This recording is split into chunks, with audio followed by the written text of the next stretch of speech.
Hello, my friend Stephanie Bernard at the Stamps of Life, and we have some fun items to share with you today.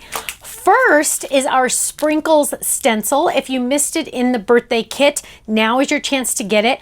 In fact, I just recently used mine, so you can see all the fun colors on the back, but the Sprinkles stencil is really fun. It's perfect for anything, especially the donuts. That's what I used it for, but you're gonna find a lot of uses for this, especially party cards, which is really fun. Also, what we have is we have a pink flower embellishments. So this is a little grab bag. There's 2 ribbons, there's probably 2 twines, there's some puffy stickers, some brads. It's kind of like a little grab bag, so go check that out.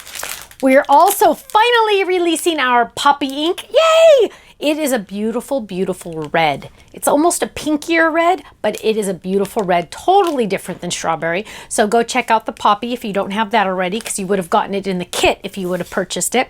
We're also releasing a couple kit dies that are limited edition. We just had a couple extra left over in stock. Once they're gone, we won't be bringing them back, so go check those out as well. And of course, club members, you're getting your club discount of 15 to 20% off. How awesome. It's like you go to our website and it's a sale every single day. Isn't that fantastic? If you don't know what I'm talking about, you better go click that tab that says join the club and find out and watch that video and see why you need to be a club member as well. Thanks so much, and I'll see you again soon. Bye-bye.